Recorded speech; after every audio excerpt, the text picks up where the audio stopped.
Evangelho de João, capítulo 19, versículo de número 30, nos diz o seguinte: Quando Jesus tomou o vinagre, disse: está consumado. Inclinando a cabeça, entregou o Espírito. Que Deus nos abençoe na leitura da sua palavra e na exposição das Escrituras Sagradas.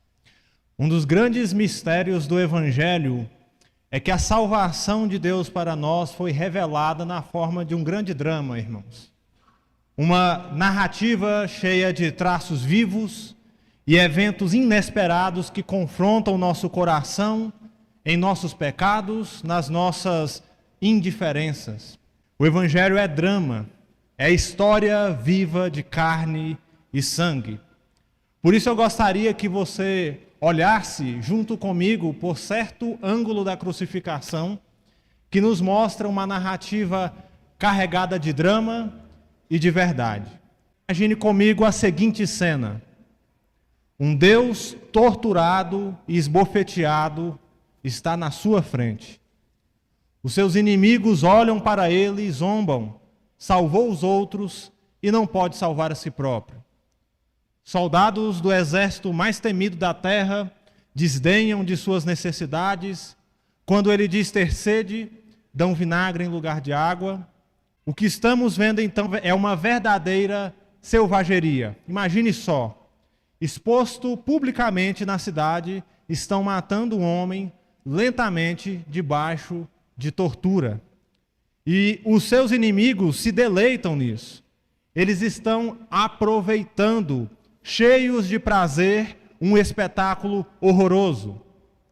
A pena executada contra ele é o instrumento de morte mais sofrível da história da humanidade, a crucificação romana.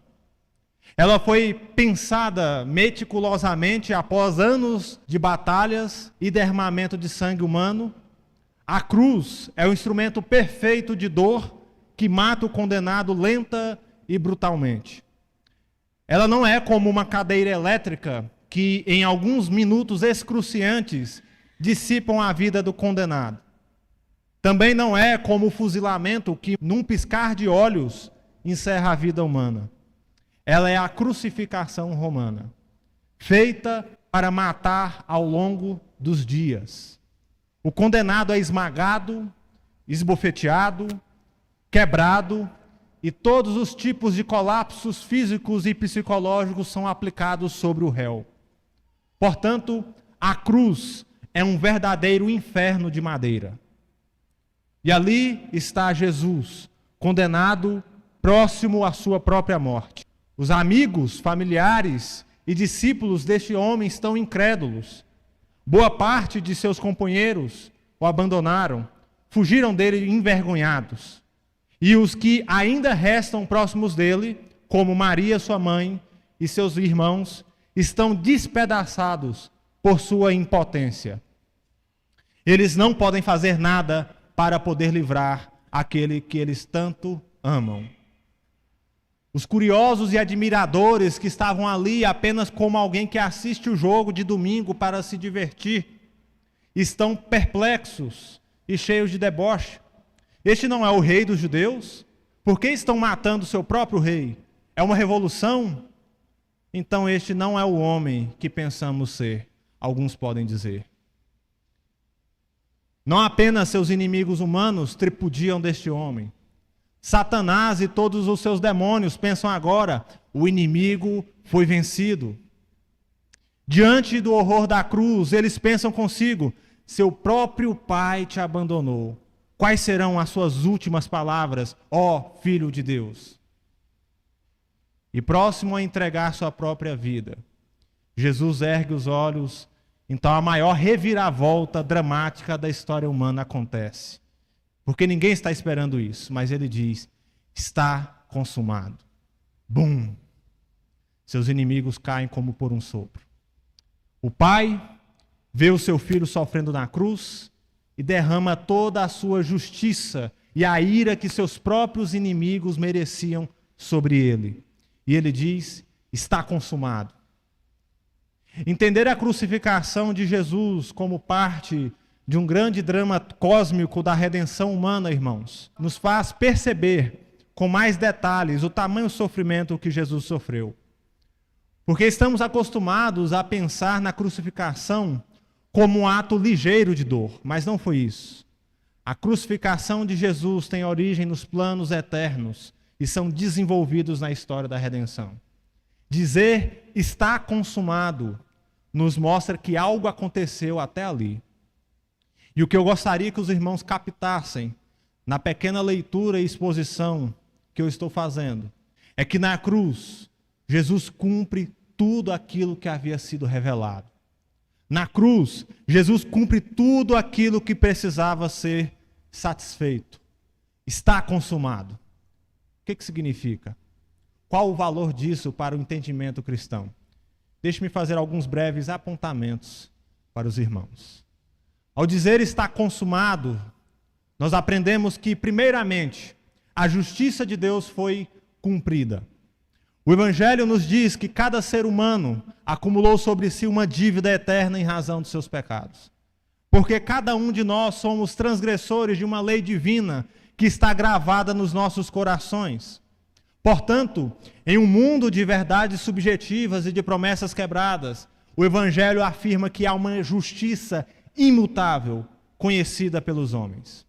De forma que você pode ser um cristão educado nas doutrinas bíblicas ou ter sido criado distante do Evangelho. A lei de Deus está no seu coração. E a sua consciência evidencia isso. Em razão do pecado de Adão, nosso primeiro pai, e de nosso próprio pecado, nós somos considerados devedores da lei de Deus.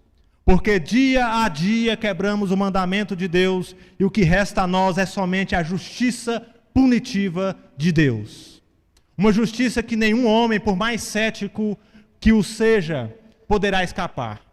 Porque todos pecaram e carecem da glória de Deus. Quando nós falamos de salvação no Evangelho, queremos dizer também que existe uma questão legal a ser satisfeita. Porque em razão do pecado, o estado legal do homem é condenado. O seu destino é a morte eterna e as desolações do inferno. Mas Deus, sendo rico em misericórdia na eternidade, providenciou um meio para que a justiça fosse satisfeita. Jesus se torna o justo e o justificador de muitos. Ele se torna o fiador da dívida que estava sobre os eleitos de Deus. Portanto, Jesus assume o que nós não poderíamos pagar. Ele satisfaz a justiça de Deus com a sua própria morte, porque o salário do pecado é a morte. E esta era a condenação que deveria ser imputada a nós. Mas eis aí, irmãos, o grande mistério do Evangelho. Na cruz, Jesus Cristo assumiu o meu pecado e o seu pecado. O peso de cada transgressão nossa foi depositada sobre ele. E ele foi esmagado por causa dos nossos pecados. O profeta Isaías, no capítulo 53 da sua profecia, declarou sobre isso que, abre aspas, ele foi traspassado por causa das nossas transgressões e esmagado por causa das nossas iniquidades. O castigo que nos traz a paz estava sobre ele, e pelas suas feridas fomos sarados. Isaías capítulo 53, verso 5. A justiça foi satisfeita. O preço foi totalmente pago. Não há nenhuma parcela da dívida e da nossa culpa que não tenha sido paga por Jesus. Está consumado. Segundo, ao dizer está consumado, aprendemos que a salvação dos homens está somente em Jesus.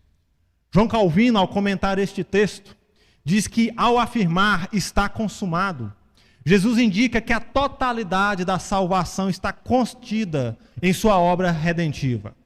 Isso significa que o Evangelho é o poder de Deus para a salvação daquele que crê em Jesus. Não há nenhum outro nome que o ser humano poderá encontrar para a salvação da sua alma, porque a salvação perfeita está em Jesus. Isso significa que não é necessário a mediação da graça dos santos, ou qualquer tipo de indulgência que possamos adquirir, a fim de que sejamos salvos. Está consumado.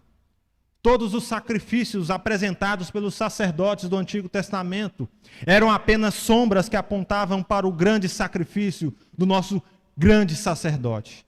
Jesus consumou a salvação Ele apresentou um sacrifício perfeito, uma única vez, para que nós fôssemos salvos. A salvação foi adquirida por Jesus e ela não pode ser comprada por nós. Porque não há nada que nós possamos fazer que será suficiente para obter a salvação de Deus, a não ser a fé somente em Jesus, que Ele mesmo nos dá. A salvação não é por obras, meus irmãos. A salvação vem pela graça de Jesus. A salvação vem somente pela fé em Jesus Cristo. Isto significa que o seu nível de conhecimento teológico, ou status social, ou o seu patrimônio diga alguma coisa sobre você diante de Deus. Não diz nada. Diante de Deus, essas coisas são reduzidas a nada mais do que cinzas. Isso também significa que cada homem que já pisou a terra carece da salvação em Jesus. Mesmo os principais ativistas dos direitos humanos, filósofos, cientistas e estudiosos, todos eles carecem da mesma verdade, que a salvação está contida no Evangelho de Jesus. Portanto, meus queridos irmãos, nós estamos falando sobre algo que nenhuma ciência ou linha de doutrina filosófica poderá suprir para a sua mente e o seu coração. A salvação dos homens está em Jesus. Completamente em Jesus. Está consumado. Em terceiro lugar, ao dizer está consumado, nós aprendemos que o amor e a graça de Deus transbordou pelos homens. A cruz de Cristo, por essa razão, é um enorme outdoor que diz: eu amei você. A principal mensagem da cruz é que Deus amou o mundo de tal maneira que deu o seu Filho unigênito para que todo aquele que nele crê não pereça, mas tenha a vida eterna. Foi por amor a nós, irmãos. Está consumado. Significa então que com Deus o copo nunca é meio cheio. Com Deus o amor e a graça transbordam. Deus não estendeu uma mão encolhida a você. Deus não economizou esforços para demonstrar que ama você. Você tem noção do que significa isso? Para mostrar o grande amor com o qual Ele nos amou, Deus enviou o seu próprio Filho e o esmaga na cruz por você. Está consumado. Não significa, irmãos, que o amor de Deus foi oferecido a você uma vez há 2000 anos e terminou. A palavra usada por Jesus para dizer está consumado significa que o amor de Deus foi oferecido a você na cruz, mas os efeitos do seu amor ainda continuam e são administrados a nós graciosamente. Em razão da obra de Jesus, Deus continua oferecendo amor, graça e presença real a você. Você sabe o que significa isso? Isso significa que, independentemente das circunstâncias que você possa vir a ser envolvido, o amor de Deus foi provado por você e Ele não te abandona. O amor de Deus transbordou na cruz por você. Um amor ousado, infinito, incondicional, perfeito, que não te abandona. A resposta que Deus espera que você possa afirmar nesta noite, portanto, é aquilo que o apóstolo Paulo já nos disse em sua carta. Em razão da obra de Cristo na cruz, você pode dizer esta noite: pois eu estou bem certo de que nem a morte, nem a vida, nem os anjos, nem os principados, nem as coisas do presente, nem do porvir, nem os poderes, nem a altura, nem a profundidade, nem qualquer outra criatura poderá nos separar do amor de Deus que está em Cristo Jesus, o nosso Senhor. Romanos capítulo 8, versos 38 e 39. O Evangelho de Jesus é uma mensagem de salvação e perdão que é oferecido a você. Não de satisfação. O que talvez o leve a se perguntar: salvo para quê? Porque pode bem ser que a mensagem da cruz não faça sentido ao seu entendimento. Contudo, eu gostaria de exortá-lo nesta noite, de que a sua principal necessidade não é satisfação. Suas necessidades mais profundas e aquilo que seus filhos precisam não é a satisfação que o conforto material ou a carreira profissional podem oferecer. A maior necessidade da sua casa é salvação. É isso que o Evangelho de Jesus oferece a você hoje. Você pode obter tudo aquilo que seu coração deseja. Riqueza, propriedades, diplomas, inclusive pessoas. Mas como ministro do Evangelho, eu sinto lhe dizer, tudo isso não passará do túmulo. Porque nós somos extremamente frágeis e passageiros. Tudo isso acabará no túmulo. Basta uma enfermidade ou uma crise e tudo isso será tirado de você. Agora o que eu posso te falar é que em Jesus você terá um tesouro que nada pode tomar. A salvação da sua alma e daqueles que te pertencem. Está consumado. Não existe mais nada que você precisa fazer em busca da felicidade e da paz real. Jesus fez tudo. Está consumado. Eu quero encerrar com uma frase do pastor presbiteriano Timothy Keller. Ele diz o seguinte: após a criação, Deus disse, está consumado, e ele descansou. Após a redenção, Jesus disse, está consumado, e nós descansamos.